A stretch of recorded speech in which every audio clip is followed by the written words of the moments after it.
This is one of those cases where everybody's been bicycling or driving and sees signage, and everybody has kind of an intuitive idea of what is an appropriate amount of signage to warn someone.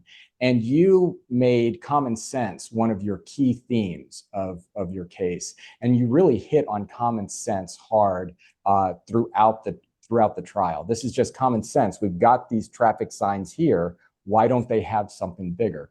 And the suggestion that the little writing that's on the gate arm that moves and open for them was sufficient to put them on warning of that danger belies your common sense. And that's what the court instructed you. You're supposed to use your common sense back there, right? Right in front of her, moves, opens, out of the way. What is she supposed to do?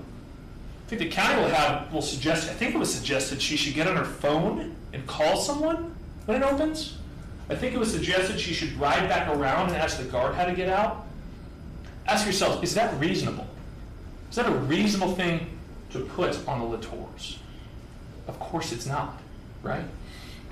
And the suggestion is while she's looking at her husband ahead, looking for roadway traffic, making sure her car's not coming up behind her, and the gate opens, she's supposed to look at a little decal right there that's not readily apparent or visible to her and think, well, it opened, but here's this little decal here. I guess I shouldn't go underneath it. Is that reasonable? No, of course not. Can you talk about that a little bit and how you think that might have resonated with the jury and really connected with them, and the importance of taking something like common sense in this type of case and doing that? You're exactly right. Most of those people had ridden bicycles. Even if they hadn't ridden bicycles, they ride in cars, they drive in cars. They get signage, right? They understand it. And so, it hit me really every night when I went home, thinking about their defense, how it plays. There is this automotive traffic only sign. Do I really want to get into what's the definition of automotive? Technically, they were on an e-bike, which does move on its own. Is that an automotive vehicle? But, instead of going that hyper-technical route, is there really anything here that would have warned a bicyclist not to go through? And then think about her situation. She had done it before many times. She had a relative that lived there.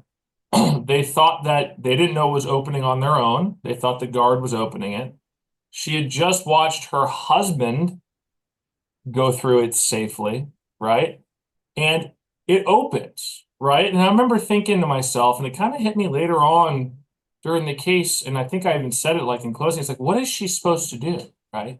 It's like the gate opened for her, and the suggestion was she should have gotten off her bike and walked around a gate that had already opened for her. And when you talk about common sense, and the jury really can't say put yourself in her shoes in trial, but I think the jury probably does that, right? And says, yeah, right. What was she supposed to do? She did everything we were going to do too. And then they wanted to say, well, yeah, but you should have seen this, this, and this. And the jury didn't buy it, and they shouldn't have.